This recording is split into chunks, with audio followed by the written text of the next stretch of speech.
I think we have John Kelly available. Yes.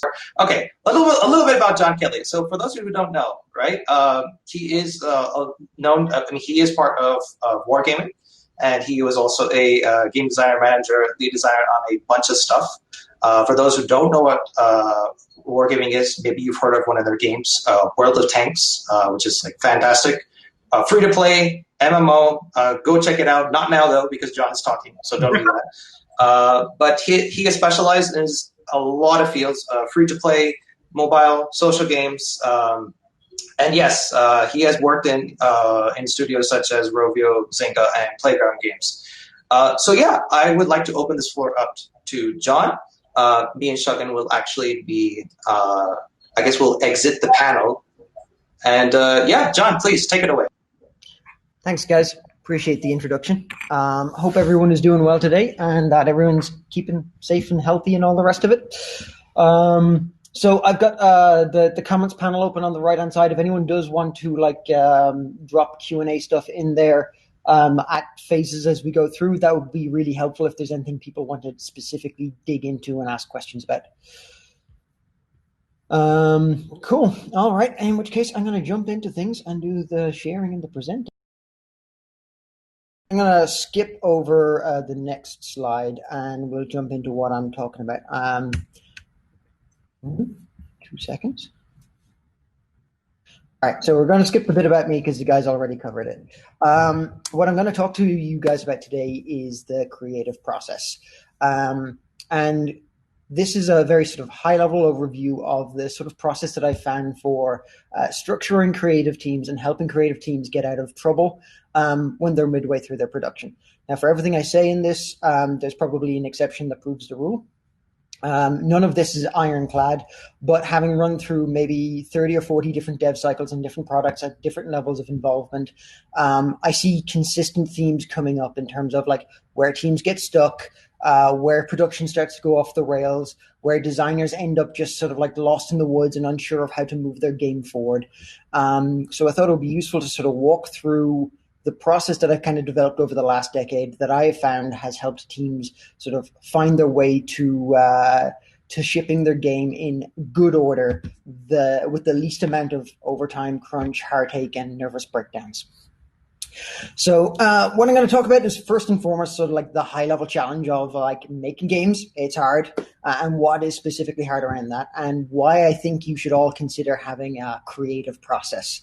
And then we'll sort of run through the steps of each one of those. So I always like to start with market research, and if there's game designers in the audience, you might be rolling your eyes and going, what does market research have to do with good game design? We'll get into why that's important, and why not just your game designer, but also your artist, your QA guy, your producer, your intern, everyone in the team should be involved in your market research.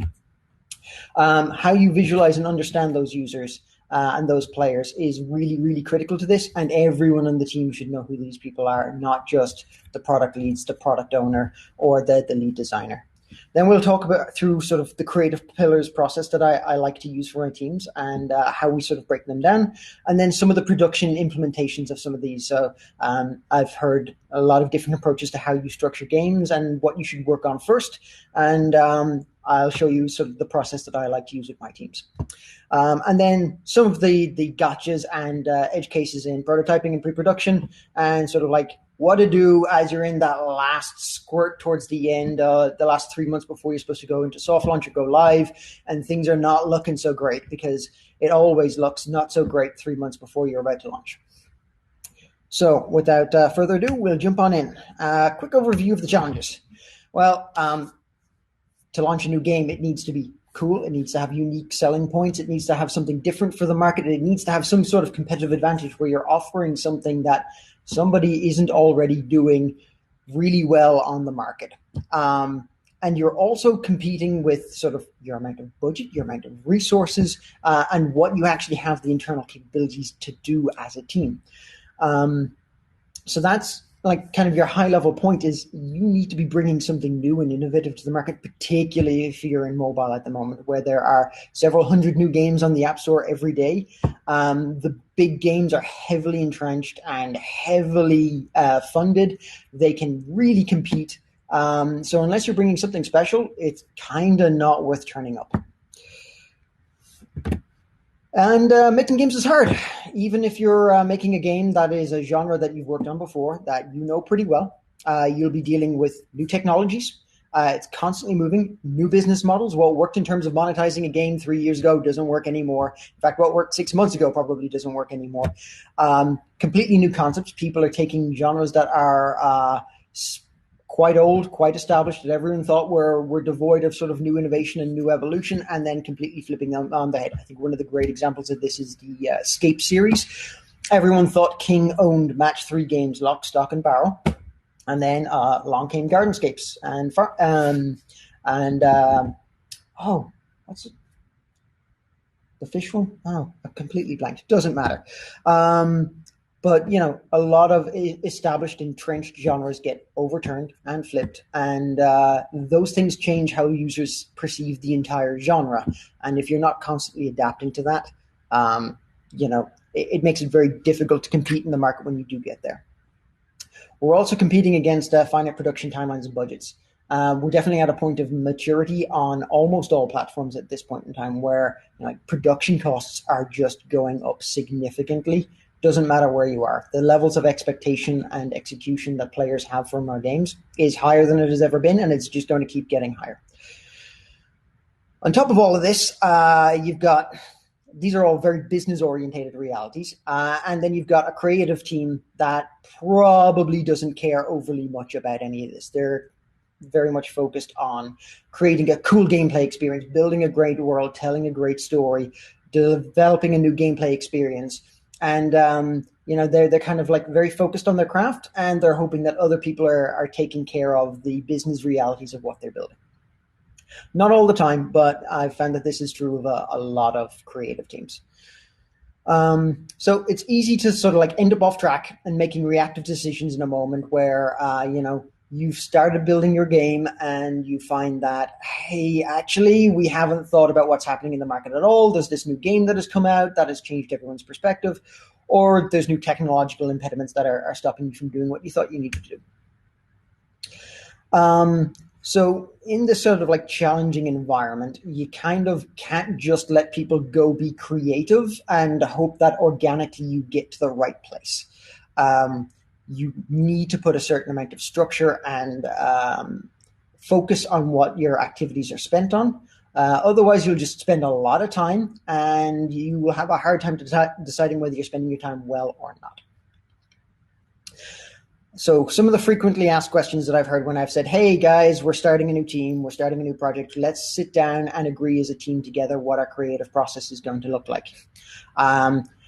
Isn't being creative organic? If we put a structure on it, if we put rules on it, if we like focus on what it's supposed to be and define what creativity is, we'll kill it. You can't do that to creativity. It comes from the soul.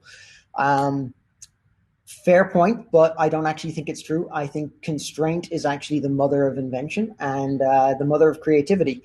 The more you can clearly articulate and understand what your constraints are, the better your creative process gets. It's one of those where like the more guidelines you put on a creative team, the better the output you get. The hardest thing I've found for creative teams is when you give them a completely blank page. Blue sky, make whatever you want, guys.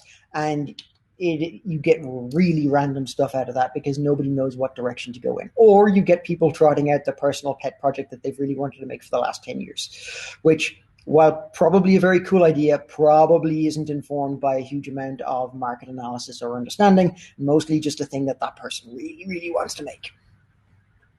So what I find is that being creative, to use an analogy, is an awful lot like gardening. The more you kind of give it some structures, some bounds, and you understand the environment it exists in, the more you can help it grow and the more you can help it flourish.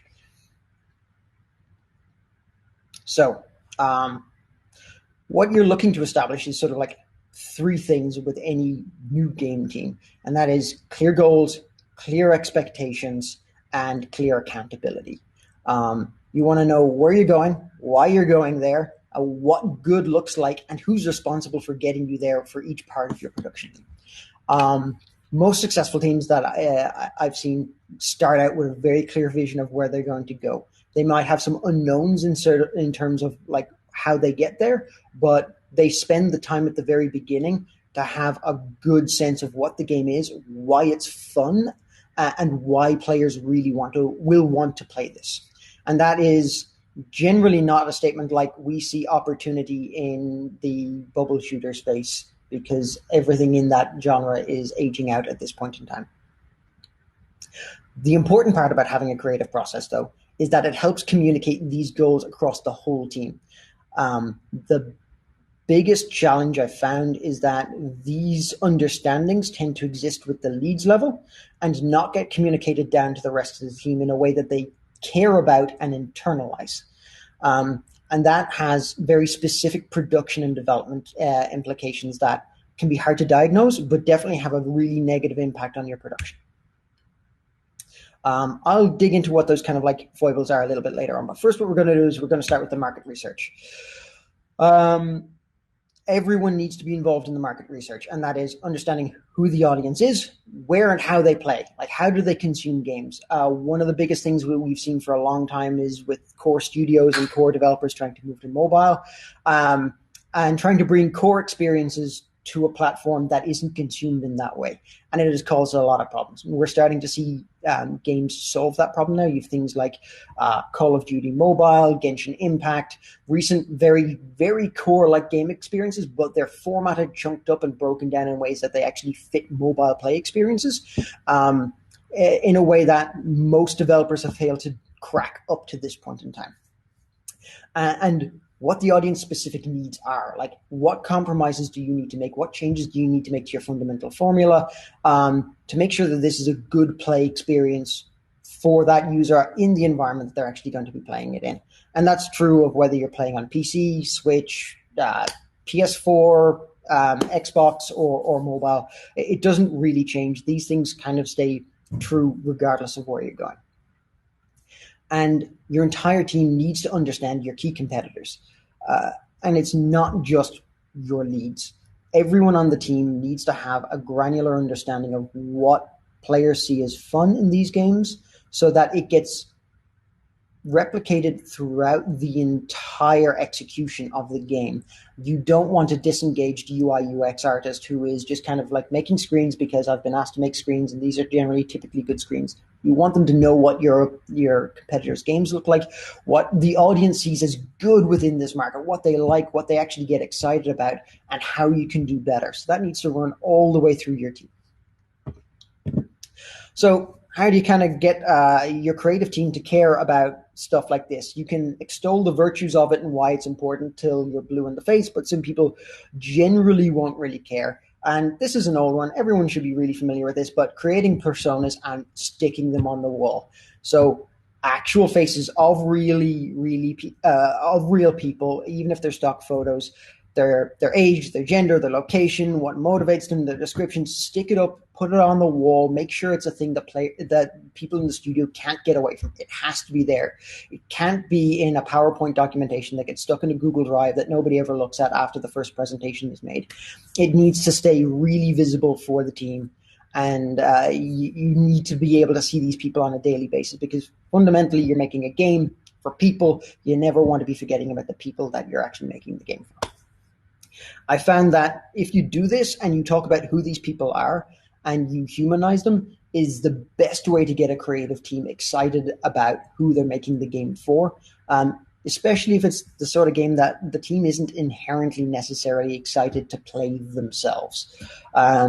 So like it might not be the next great MOBA. You might be making a Mahjong game or a solitaire game or Football Manager and nobody in your studio cares about football, or a cricket game and your development team is a bunch of guys in America who don't even know what cricket is. It doesn't matter. They need to understand the people that get excited about this and they need to sort of empathize with them. This all sounds good, but yeah, the challenge you get about this is that there's a lot of work to be done and we're not seeing progress on what we're building for our game right here, right now. Is this time really all that well spent? At the moment, you're just kind of sitting around and talking and the game's not really getting made. If your entire team doesn't understand and internalize who the people are you're making your game for, you will make a less fun less well-designed product. That's it. Your game just won't be as good if people on your team don't understand who they're making it for, and that shouldn't really be a hard concept to wrap people's heads around. And you can't also leave just this understanding at your leads level. They shouldn't be reviewing every single component that goes into a game. They shouldn't be burdened with having to overview every single screen, every single UI UX decision that's made in the entire game. They will become a giant bottleneck. They will slow down your production. It will cost you more time. It will cost you more money. It will frustrate the heck out of your team. They've made good decisions. If they know who they're making the games for, they will make good decisions. They will implement things well. If they're waiting for your leads to be signing off on every single step, they will become frustrated and they will become disengaged. These are things that I've seen happen on, I'd say, about 70% of the teams I've worked on. So if you can build that trust relationship between the team and your leads, that everyone understands who they're building the game for, you can be far more liberal and allow people to just go get things done and solve problems and trust that it will come out well. And 90% of the time it'll come out fine, and 10% of the time it won't, but that's making games. There will always be things that you need to go back and fix. So let's talk about the creative pillars. We've talked a lot about the setup, understanding your audience, why you want to get your entire team to understand who they're making the game for, what your competitors look like, the size of the market, all that sort of stuff. But we're starting our game. How do we actually sit down and figure out what is the creative thing that we're making?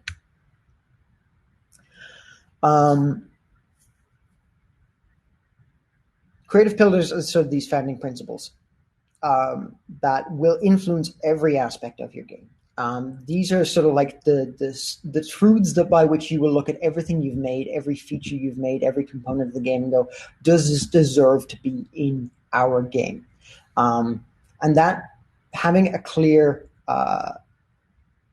communication of what you need for the game means that you don't end up building features or implementing features in ways that you don't fit your game, don't support the experience, or don't belong in your game at all.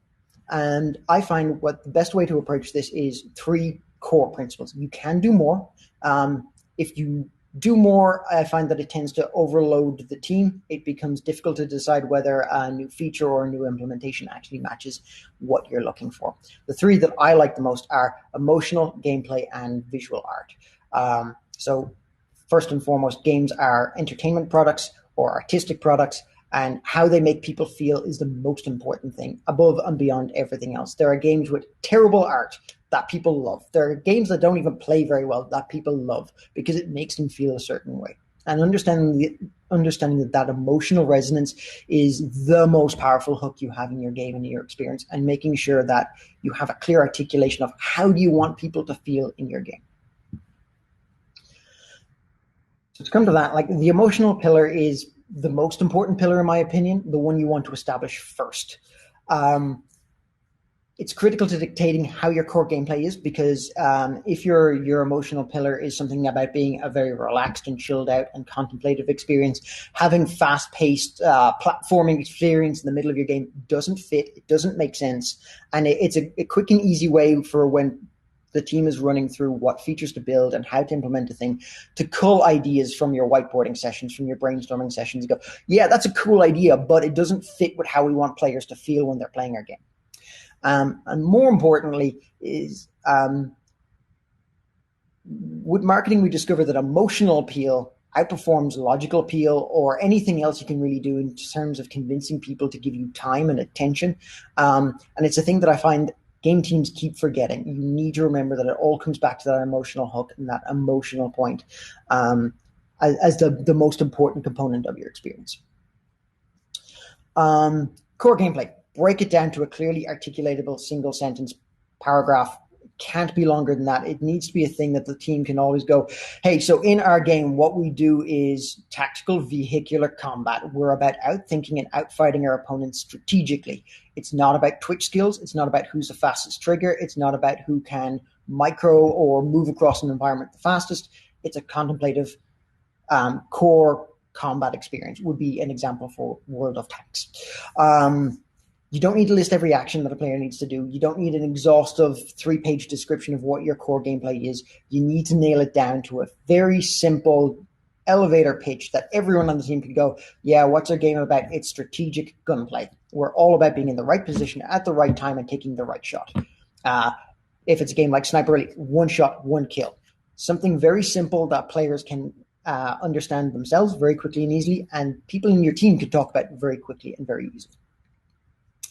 The visual pillar, very, very important. Spend your time at the beginning in pre-production and your brainstorming phase. Create huge mood boards, stick it on the wall, talk about it, but tie this back to your emotional pillar. Does your visual language tie with the emotion that you're trying to communicate to players? Do they reinforce each other? Do they tie together in a synergistic fashion? Same thing with your gameplay pillar. If your emotional pillar, your gameplay pillar, and your visual pillar are all feeling like they're moving in the same direction, you've probably got something pretty good. And if it's a thing that people look at and go, yeah, this is exciting, I can see this world, I want to be in it, I want to play this, then you've got something that has potential and is worth moving forward. Spending time here and making sure that you found a personality that differentiates you from everything else in the market. Now, particularly in mobile, we have some pretty strong conventions. There's specific art styles that consistently outperform everything else. You still need to find your own language in this. You still need to find your own differentiation. The subtleties might be small, but they are still important. They do have a critical impact on things like cost of user acquisition and how excited players get about your game. So if you've got your 3 pillars in place, you've got your creative, you've got your emotional pillar, you've got your core gameplay pillar, you've got your visual pillar all together. The team has sat down, talked through it, and they're all pretty happy and excited about what they're going to be doing.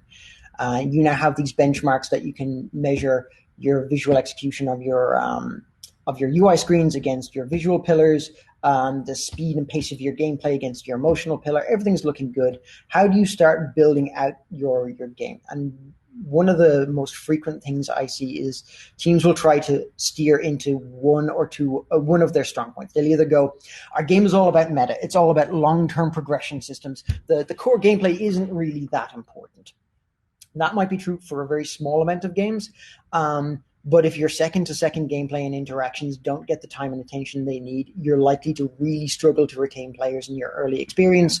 That'll have huge impacts on your game's longevity, on your ability to scale audiences, and how much money you make at the end of the day. And I think it's a pretty dangerous way to approach it. One of the other things I hear development teams saying a lot is focus on that core 30 seconds of gameplay. Get that really tight. It doesn't matter about the longer term progression. We'll just put a meta on it. Metas are easy.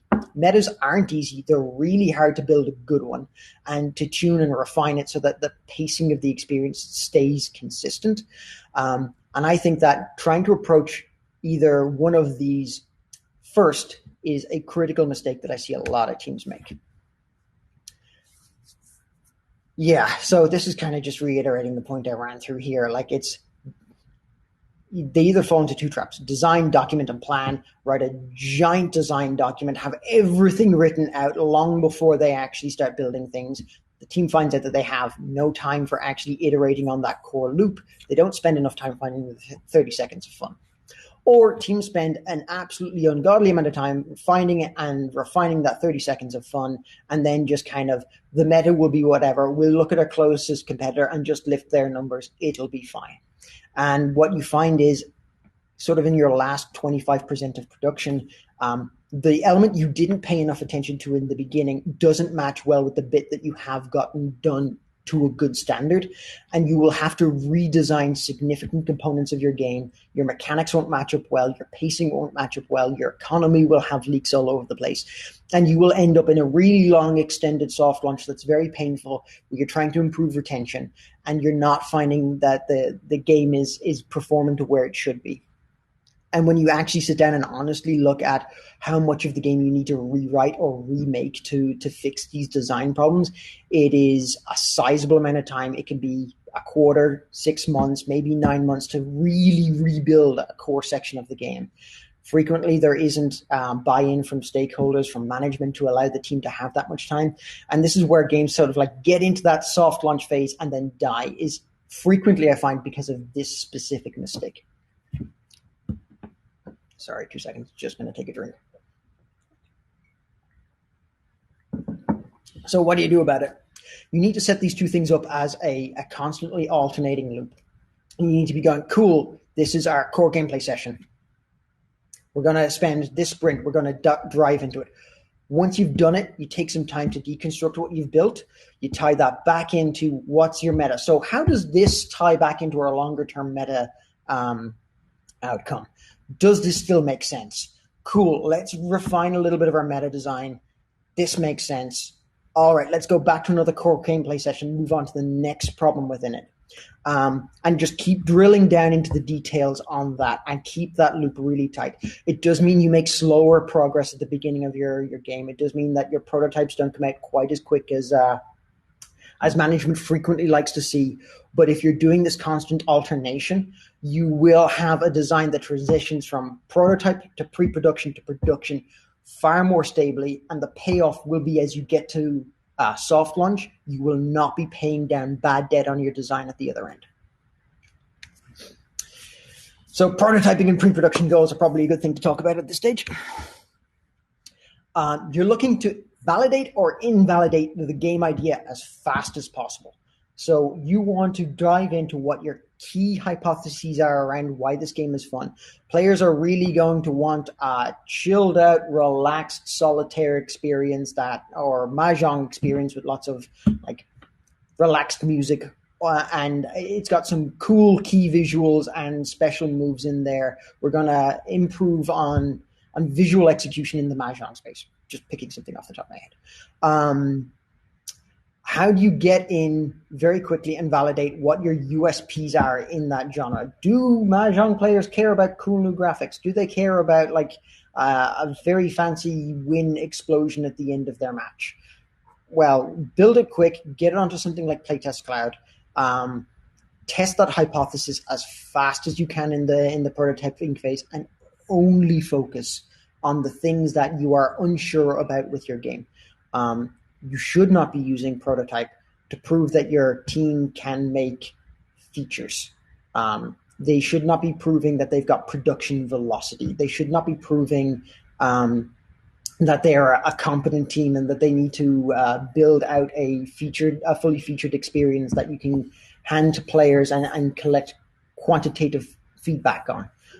What you're looking to do is find what the doubts and questions are around your game and decide whether those invalidate the resources you're going to put into the game, or validate that, hey, we do have a really cool take on this particular type of game or this genre, and we should really actually lean into this more and put more effort into it. Empowering your teams to fail at prototype and pre-production is the best way you can save money. And have your team come back and say, hey, look, we built this and we really don't think it's very good. We don't think we should make this. If you can get to that point where your team say that, you're in a really strong position. If you're a smaller developer, if you're a startup, if you're a new company, if you're an indie, also failing fast at this stage, building that core concept and going, you know what, I don't think this is very fun. Or I don't think that this scales to a full-blown product or a game that is going to be worthwhile at the end. Kill it really quick, get out. You will definitely save yourself time, money, and creative energy. As I was saying, front load your biggest risks. Work on the hardest thing to get right. Establish what good looks like. Pull out your competitors, stick them on the wall next to your personas. So have whatever your key games are that you think are the really big ones in either in your genre or that have inspired the new thing you're going to do or the new genre you're going to create, and stick them on the wall. Make sure that none of the team ever forget who they are, that they're seeing them every single day. Kill the ideas fast. Document, record, and track. I can't stress this enough. The amount of times I've seen companies run huge amounts of prototypes, build loads of games, and then they just kill it, quietly put it in the corner, forget about it, and then 12 months later, 18 months later, you find somebody running around the company pitching the exact same game or almost the exact same game. It's crazy how often that happens. Make sure that you start building a central repository, even if you're a small team, small company, so that everyone can go back and look through the things that you made in the past and go, oh, cool, yeah, we tried that and it didn't work. Or we tried that, but I have an idea based off that might actually make that thing work. You will be surprised how often things that got killed a year ago will suddenly make sense when the market changes or evolves, or a new designer comes in and has a cool new take on something that you've already built, and you can have a huge leg up in terms of being able to move forward with it.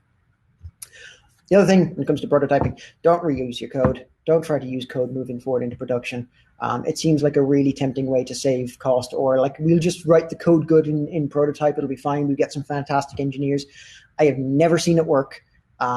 It will always end up biting you in the ass. And it'll mean when you're in that last third of production running towards soft launch, your feature delivery rate slows to a crawl. And when the designer goes, hey guys, there's a thing we've overlooked, we need to change something relatively small but fundamental to the experience, all of your engineers start weeping, and they realize that, actually it's going to take us 3 months to change that. And then you have an argument about why. It's a small mechanic. It shouldn't take that much time to fix. And now you've got discord in your team. You've got arguments. People get stressed. It's definitely not worth it under any circumstance. So, final mile, how to tell if it's going wrong. Some suggestions on what to do about it if it is. Once you're into production, this is kind of the process that I like to run with in terms of running my sprints and my features. And the most important are the second and third last from the end there. That iterate, feature, review. What I find is, as you're running through production, the iterate step tends to get skipped. You kick off a feature, you build the first version, you do a review on it, everyone kind of goes, that's okay, stick it into the game, move on, because the next features in your backlog are already like chomping at the bit to get started on, and you don't take the time to stop and iterate and improve that. And what you end up with is a gradually declining level of execution and quality on your features at the closer you get to soft launch.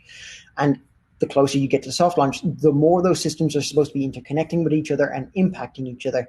And you have this significant decline in quality where your game was looking really good. Your stakeholder reviews were really good in the middle of production. Everyone was super excited about the game. The closer you get to soft launch, the more people are doubting whether it'll be a success. The more people are going, oh man, this is not looking good. Production has slowed down. The features aren't coming in as well. We're not seeing, if you're already in soft launch, you're not seeing numbers get improved as much as possible. Taking the time to iterate and improve, and fundamentally, no feature should go from idea, concept, spec review, kickoff, feature review, and sign off in one go. If it hasn't run through the wash at least one more time, you haven't been hard enough on it, and you haven't got it to the quality standard that it needs to be. And for any of the product owners who are watching this, I've made this mistake so many times.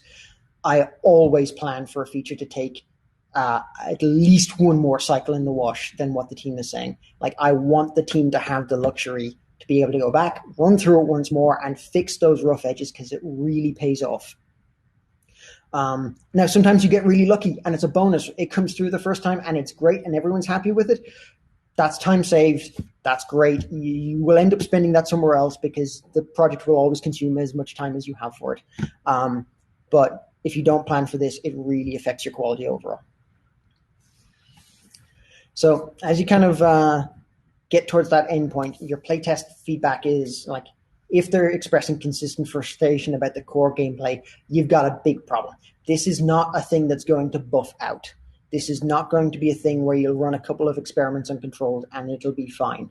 If your players are consistently saying in Playtest Cloud or in-person playtests, or if you've got a gameplay lab or something like that, and they're consistently saying, no, man, these controls are just really frustrating me, or I don't understand what's happening in this game, or I don't understand how we lost that game.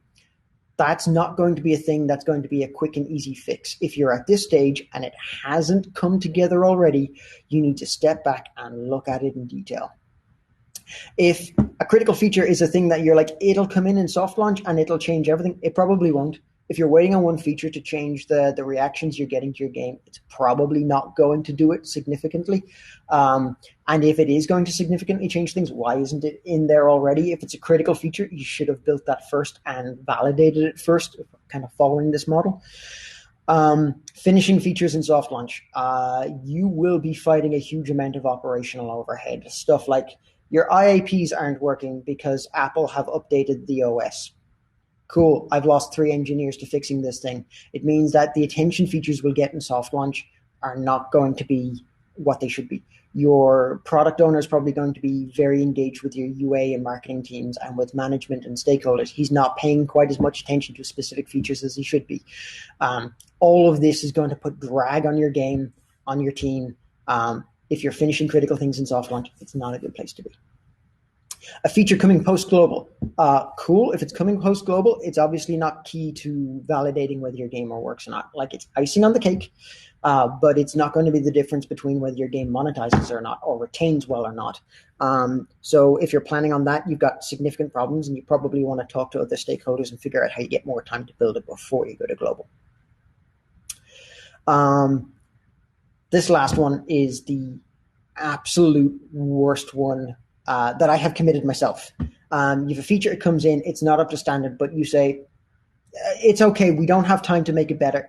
It'll be fine, we just need to move on, we just need to finish the game. If you're making decisions like that, you need to stop, and if you're the product owner, you need to talk to senior management. If you're the lead designer on the team, you need to stop and talk to the product owner. If you're the game designer, you need to talk to your lead designer and call this out as a huge problem early on. If you're making these kind of compromises just to finish the game, you're going to make a bad game. Having made a few bad games, this is the mistake that has always been the key one that drove us to that. Not finishing things properly, not having that pride in your execution will just cost you at the end of the day. Things to do about it. Quality issues. Biggest one, get more time. Remove more non-critical features. Be ruthless, go through your backlog, cut everything that isn't absolutely core to those creative pillars of your game, that isn't critical for retention, critical for monetization. Go to management and hold your hands up and say, hey, look, these are, we need more time because of this, this, and this. Don't just come to them and say, we need more time. Come to them with a plan. Say, we need more time to do this, this, and this. This is how long it's going to take. Be realistic with those plans. Don't fall into the emotional trap of, oh no, we have to ask for more time. This is a really bad thing. Let's ask for as little as humanly possible. Be realistic in what you're asking for. Asking for more time once is a thing that I find is usually possible. Asking for more time twice, it starts to ask lots of hard questions about the team and the leadership. And that puts people in a bad emotional space, and they tend to make bad decisions about the game. If you are a management and the team is asking for more time, and you don't necessarily have the money for it, start looking at where you can cut costs, where you can give the team more runway. Sometimes you will be midway through a game, your core gameplay isn't working out quite the way you really want. The product owner's keen to scale that team up. You can just say, hey, look, no, let's keep the team small right now. Let's continue to tip along like this and iterate on this core gameplay, and we'll scale the team up later on. And be creative about what you remove from the backlog to balance things out at the other end. Get external help. Getting a fresh set of eyes and tech assessment on what you're trying to do. If your engineering team is struggling with building something out, see if you can reach out to the community, to the network, to anyone you know, and see if you can get somebody else to come in and give a fresh perspective on things. I've had it help in the past. It's important to make people not feel threatened when you do that. But this has gotten me out of holes in the past, and it's definitely worth doing, particularly on tech challenges. Same on design challenges. One of the cautions I'll say around design is designing's a little bit like singing. Lots of people think they can do it. And your designer will start to become overwhelmed with design feedback, particularly as you go into soft launch. If you are going to provide your design team with external support, pick the people carefully, explain to your designers why it's happening, and get them to agree on the process. You can't just continue to allow everyone to fire ideas at your design team, particularly at critical phases.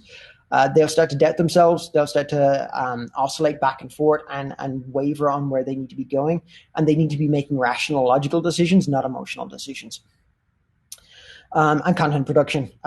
Can you just outsource it to somebody else? Can you find, even if you're a small studio, build up your network with other small studios. You might know somebody else who's in a similar scale to you, who has some free capacity on their art team for the next 3 months while they're signing their next project. Those things can really make the difference between getting your product out the door or not. If you're in a big company, talking to your other product owners and saying, hey, look, I really need some help with some art stuff. Can I lend you 2 engineers and you lend me 2 artists, and trade people back and forth, making sure that you're constantly looking for those additional resources can make a huge amount of difference. And the game isn't fun. Frequently, game design can be the cheapest thing to change in your entire game.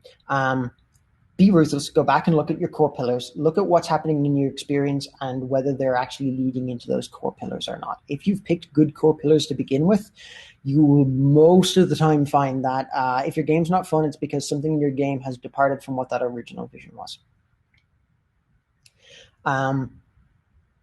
Yeah, and if they do match and your gameplay isn't fun, it's time to sit down and ask the hard questions. Did we just build a game for a bad reason? Why did we make those decisions? Be honest about it. Everyone makes mistakes, whether you're a big company or small company. Sometimes you'll have made games that, you thought were the really right thing at the time, and you've learned something new along the way. And if you don't learn from those mistakes, you'll just keep repeating them. All right, that's pretty much everything I've got to say to everyone. Thank you very much for listening to me ramble. I'm happy to field any questions if anyone has any.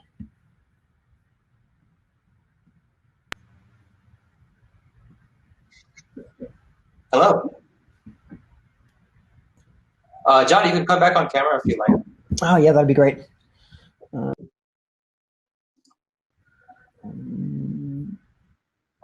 There we go.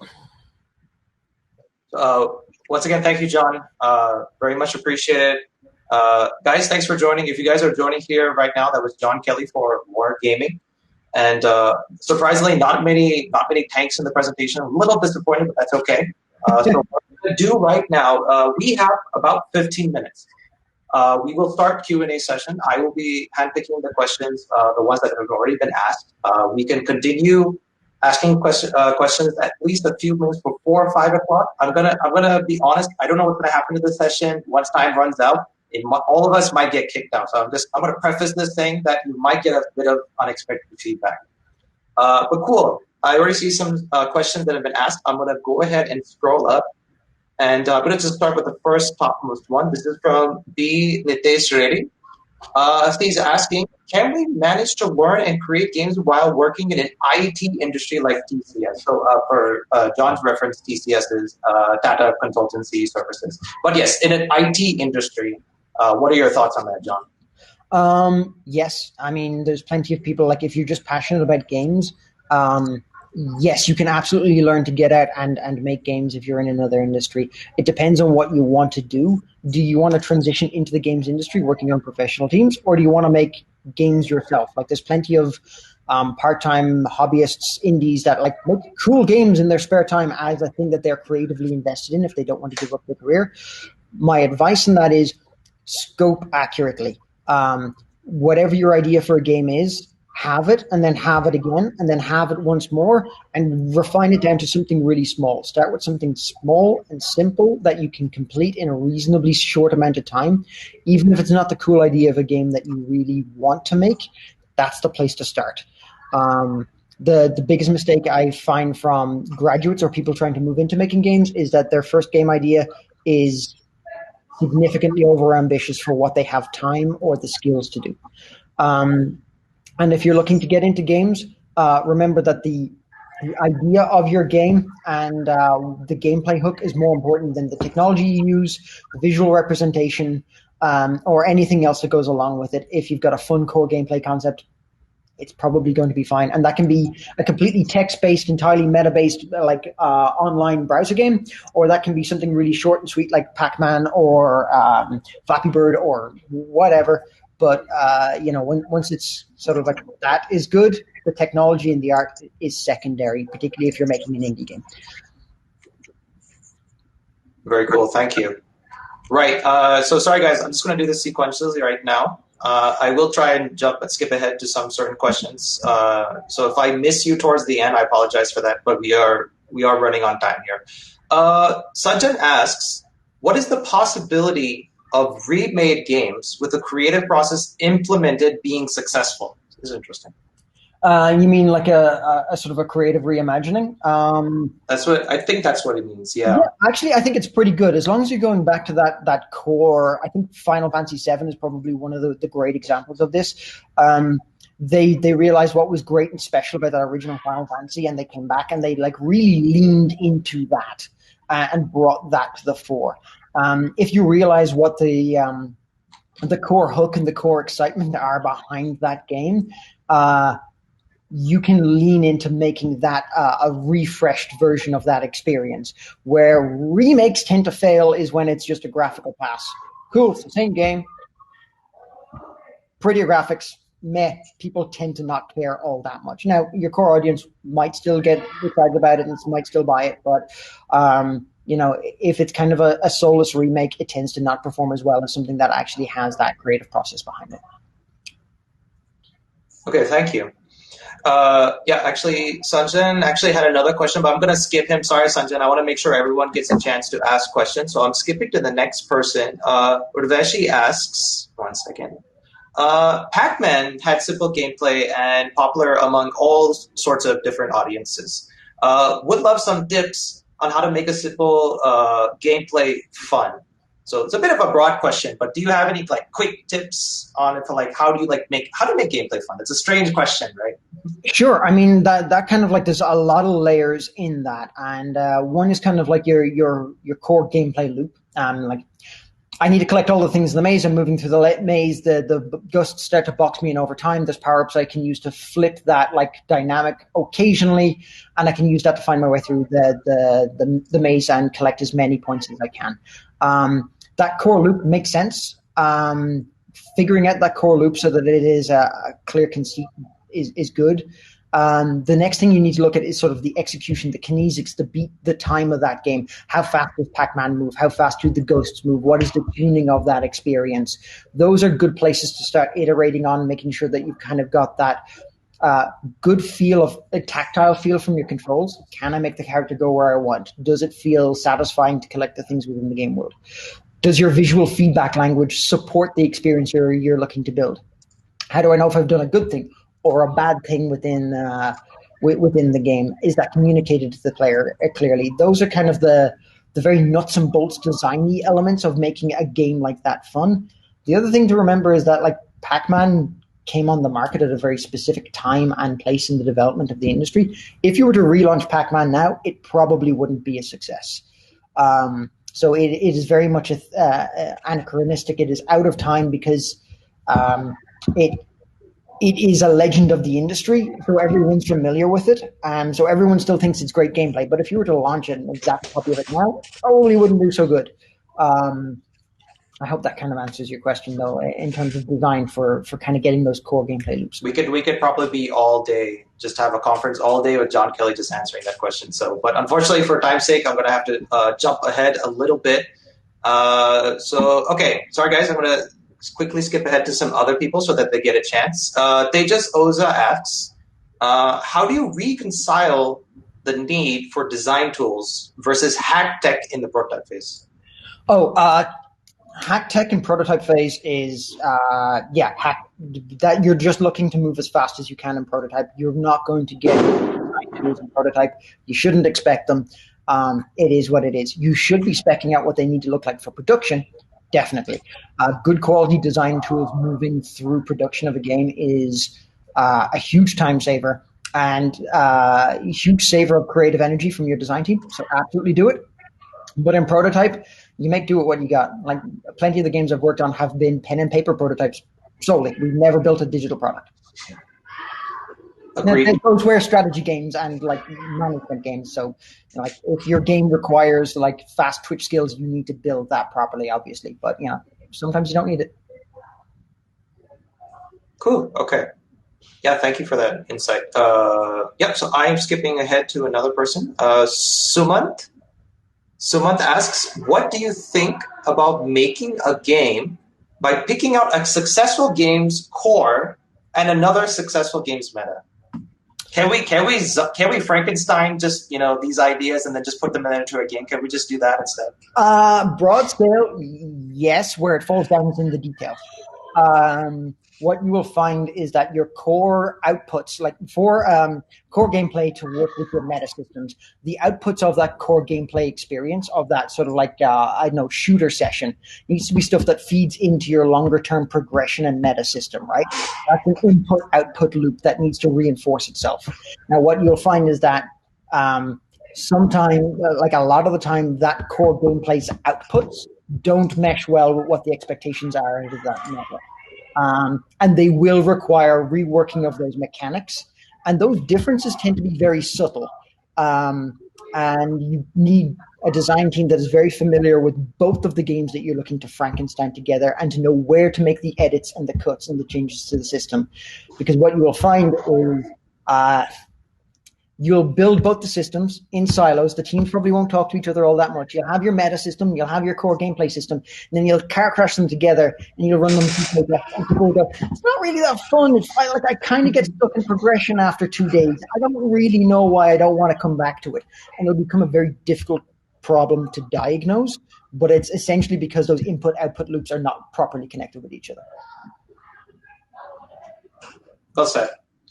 So now to kind of like flip that question a little bit, Sanam Mohan asks, whenever I get any game idea, I start researching if it already exists, and even if something remotely close, I trash the idea. Is this the right practice? Do you think we can still make a huge difference with creative game design? I don't think that. I think you're probably being overly harsh on yourself if you're trashing everything that you come up with, if somebody has come up with something similar to it, because there are very few moments in our industry where things radically change, where new genres appear, where brand new gameplay experiences appear. And it tends to coincide with new technological developments. Right? It tends to be like, hey, the internet came along. We could put games online on the internet and talk to each other at the same time. It tends to be mobile phones have come out and can now play games. We got Angry Birds. Those tend to be huge changes in terms of game design, because technology allows us to reasonably do new things.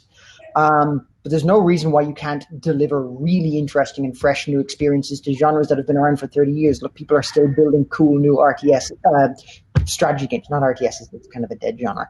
But there's no reason why somebody couldn't build a really cool RTS, right? And just because somebody has done a game like that in the past doesn't mean that you can't make another game. You got Stellaris, but you had Masters of Orion in the past. There's no reason you can't do stuff like that. Okay, cool. Oh wow, I accidentally skipped a bunch of other questions. Sorry guys, this was like kind of scrolling when I was looking at this. Okay, we do have 5 minutes left, so I can try and squeeze 2 more questions. So we have from Prakash. We have a question for a big open world PC console indie game. What should be the maximum budget and funding expectations? Okay, Prakash, that's a very loaded question. I mean, if you're a big open world indie, that's it's a question with so many variables. I can't give you a good answer on that. Do we have examples like that? I can only think of No Man's Sky. They got massive truck tons of funding from Sony. I mean, true. How long is a piece of string? Unfortunately, I can't give you a good answer to that. But I would be saying, if you're going with big open world game, and you're probably looking at several $1 million minimum, just for your just $1 million. More than $1 million, several million minimum, just in terms of art production, art cost. I mean, you could do procedural generation. Like, if you have amazingly talented technical people on your team that are able to solve a lot of those core problems, maybe there's ways around it, but you need to be really creative. It's an expensive game to make. Oh, absolutely. We're getting some more questions now. We have about 4 minutes left. Yes, Surya asks, as a designer, when you realize that a feature that everyone worked hard on simply doesn't work with the core pillars, how do you help developers and artists understand the decision? I think you had talked about this in the slide, but go ahead. Why don't you? Full team retrospective, get everyone around, sit down, talk honestly about the feature. It is very rare in my experience that people will be surprised by that conversation. If it's not working, they know it's not working, and it's actually a relatively cathartic experience for everyone to talk through that. If your designer doesn't get that this feature isn't working, you need to have a conversation with that person one-on-one in kind of a safer space where you can talk freely and openly to each other, and sort of like figure out where he's coming from. What is he trying to drive at? Potentially, they're driving at a design that they're not able to articulate, or there's a longer term plan that they failed to communicate to the player, to the rest of the team, and they're going in a direction that may or may not make sense. But stopping and having the time to talk through that with that person one on one is probably a good idea if they're completely diametrically opposed to the rest of the team. 95% of the team, big feature that everyone worked hard on and it didn't work. Everyone on the team knows it didn't work. Very cool. Okay, we have about 2 minutes. Let's go ahead and tackle this one. Let's take this one from Dev Singh. What are your thoughts on serious games / games for change? In my experience, either the message gets lost in the gameplay, or the gameplay gets too dull to be fun to ensure that the message gets across to the target audience, with a very few exceptions. Dev, I don't know if you're in the chat, if you have any examples of this. I can't immediately think of any games like that. But John, any thoughts on that question? Yeah, I mean, it's yes, I think that's an accurate observation. Like a lot of people are using games for change or serious games to try and teach like important core concepts that are like near and dear to their hearts or socially important. And they're hoping that by packaging it in a popular format that they will get more people to engage with it. The problem is, the misconception, I believe, with that is that they don't understand that they're now competing in an incredibly competitive industry with millions of other games competing for those players' time. And if you're going to present a not fun experience or not allow players to do what they want in that because you're trying to teach them a specific thing, they're going to disengage and pull out. Unless your game is packaged, formatted, and presented like, I think flight sims are a good example of things that kind of teach people how to do things in a serious fashion. But even an audience that's seeking that out, that wants to be engaged with that, if you're trying to raise awareness while covering a serious topic, it's a really hard thing to do. The counter to that is you'll hire a game designer onto the team who tries to make your thing that you're teaching fun, and he ends up making a fun game, and it's cool, but the message that you were trying to communicate has been kind of lost in the noise, and now it's just a fun experience that people don't take too seriously. I'm not entirely sure that games are a good vehicle for very in-depth communication of complex topics without the audience initially opting into that experience. Like, again, stuff like flight sims or sailing simulators or stuff like that, I think it could do really, really good like that, but the audience kind of has to go, yeah, I'm up for that. You can't be like, hey, would you like to learn about fire safety by playing our fire safety serious game? It's probably not going to work. I learned a lot about fire safety through burning ranges on the Sega Saturn, so I think some of it still, I feel like there's some practical use there. I stand corrected. Guys, I'm so sorry. It's 5 o'clock. I'm going to have to end things here right now. So once again, I would like to thank John Kelly from Wargaming giving this talk out. Guys, please, in the comments, if you can just like thank him, let him know your thoughts. We were supposed to link a feedback form. Unfortunately, I don't know if the shotgun is available right now, but that's okay. We will be also giving out feedback forms for the sessions momentarily. But yeah, John, thanks again. Hopefully in the future, we can also like bring you down to India. Guys, if you want John to come to India, please leave comments and let IGDC know that we need John Kelly to speak at the actual conference, the physical conference as well. But yeah, that's all the time we have right now. So John, you can actually leave from here. I'm going to stay on, but you go ahead backstage, and I will also ping Shogun and let him know that you're there. Thanks, guys. Really appreciate it.